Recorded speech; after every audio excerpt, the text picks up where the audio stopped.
Assalamualaikum warahmatullahi wabarakatuh. Perkenalkan, saya Rendio Giramdani dengan ujung NPM 084. Di sini saya akan mempresentasikan pembelajaran Monte Carlo untuk memenuhi salah satu tugas mata kuliah probabilitas dan statistika. Apa itu Monte Carlo? Monte Carlo adalah metode numerik yang menghasilkan banyak skenario dengan memanfaatkan angka acak dari distribusi probabilitas. Hasil ini dipakai untuk mencari nilai estimasi statistik seperti rata-rata, varians, dan probabilitas kejadian lainnya yang membantu pengambilan keputusan pada masalah yang mengandung nilai ketidakpastian. Lalu bagaimana cara kerja Monte Carlo? Monte Carlo memprediksi berbagai kemungkinan hasil dengan hanya menggunakan angka acak yang diambil dari distribusi probabilitas. Proses ini diulang untuk menghasilkan banyak skenario, sehingga memberikan estimasi yang lebih akurat, terutama untuk prediksi jangka panjang.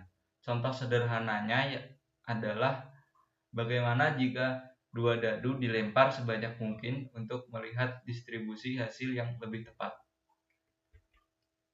Kemudian untuk kelebihannya, yang pertama yaitu fleksibel, di mana Monte Carlo dapat digunakan di berbagai jenis masalah, baik yang sederhana maupun sangat kompleks. Metode ini bisa diterapkan pada sistem keuangan, operasi, manufaktur, risiko, prediksi permintaan, dan bidang lainnya. Kedua, Monte Carlo mampu menangani ketidakpastian.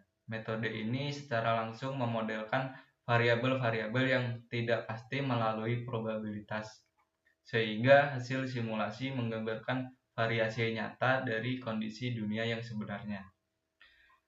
Terakhir, metode Monte Carlo tidak tergantung pada solusi analitik. Jika rumus matematis terlalu rumit atau bahkan tidak tersedia, Monte Carlo tetap bisa memberikan estimasi hasil hanya dengan menggunakan angka acak dan perulangan simulasi. Untuk kekurangannya sendiri, yaitu Monte Carlo menghasilkan hasil yang bersifat estimasi. Karena menggunakan sampel acak, hasilnya tidak akan tepat 100% dan selalu mengandung error atau variasi.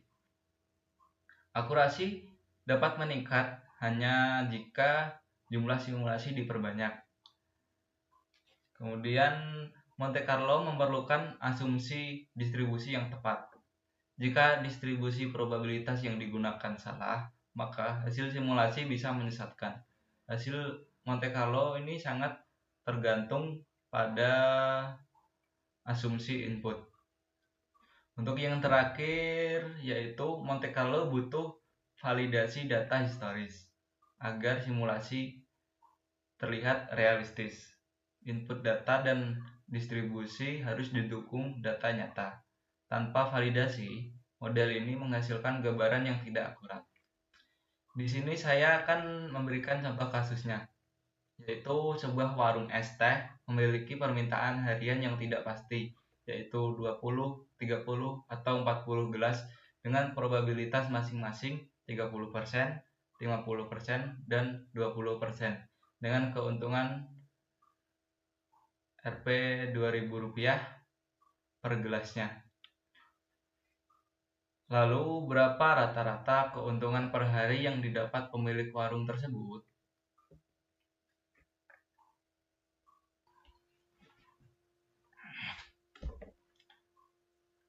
Pada studi kasus tersebut diketahui kita asumsikan satu hari yaitu 100%, di mana 30%-nya terjual 20 gelas, 50% terjual 30 gelas, 20% terjual 40 gelas. Kita dapatkan interval pertama, itu permintaannya 20 dengan probabilitasnya, karena di sini 30% berarti 0,30.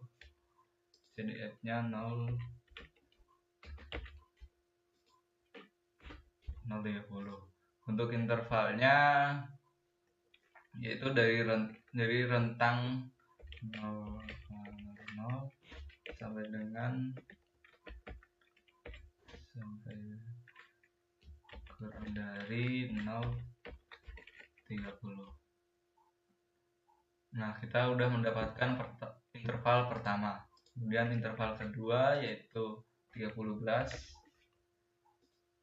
dengan nilai probabilitasnya 50%.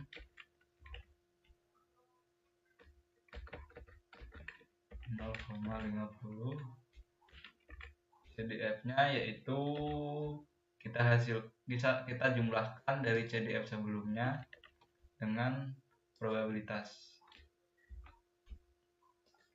0,80, berarti rentangnya dari 0,30 sampai kurang dari 0,80. Kita sudah mendapatkan interval kedua. Terus interval ketiga yaitu 40 dengan probabilitasnya 20%, berarti 0,20. CDF-nya kita jumlahkan dari CDF sebelumnya dengan probabilitas. Nah, berarti intervalnya dari rentang 0,80 sampai kurang dari 1,00. Di sini batasnya yaitu berarti 0,99.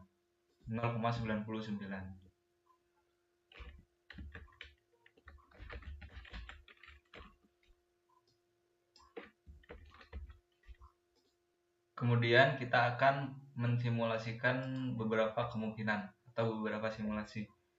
1, 2. Di sini saya akan mensimulasikan 10 simulasi. Kita dapatkan nilai acak.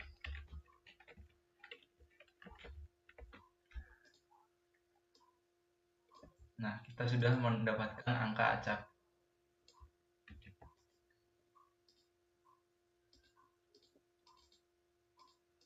Karena di sini 0,17 yang artinya 17%, berarti masuk ke rentang interval pertama yaitu 0,00 sampai kurang dari 0,30. Berarti permintaannya ada 20. Di sini sama 20. Kemudian ini 0,11 berarti 20 permintaan. Nah, yang 0,60 atau 60% berarti masuk ke rentang yang ini, interval kedua, yaitu 0,30 sampai kurang dari 0,80. Berarti permintaannya sebanyak 30 gelas. 30. Ini 20. Lakukan. Nah, kalau yang ini 89% berarti masuk ke rentang interval yang ketiga, yaitu 0,80 sampai kurang dari 1,00 atau 0,99. Berarti sebanyak 40% permintaan gelas. 40 permintaan gelas. Ini 30. Ini 40. 30. Ini 20. Oke, kita sudah mendapatkan semua permintaannya dari angka acak. Selanjutnya kita akan menghitung keuntungannya berdasarkan tiap-tiap simulasi berdasarkan permintaan. Nah, keuntungannya yaitu semua permintaan kita kalikan dengan keuntungan per gelasnya. Kita sudah mendapat semua keuntungan dari 10 simulasi ini. Kita sudah mendapatkan keuntungannya. Kita jumlahkan.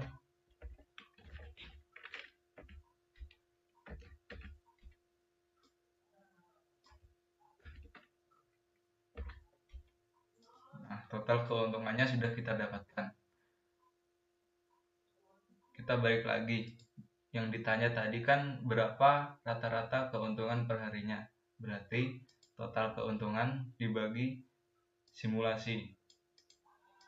Simulasi kan sebanyak 10. Berarti total keuntungan dibagi sebanyak 10 simulasi. Nah, rata-rata keuntungan per hari yaitu Rp54.000. Kita sudah mendapatkan rata-rata keuntungan per harinya. Kesimpulan dari metode Monte Carlo yaitu metode Monte Carlo membantu mengubah ketidakpastian input menjadi distribusi kemungkinan keluaran melalui pengulangan simulasi. Hasil dari simulasi Monte Carlo mendukung pengambilan keputusan yang berbasis resiko saat solusi analitik tidak praktis.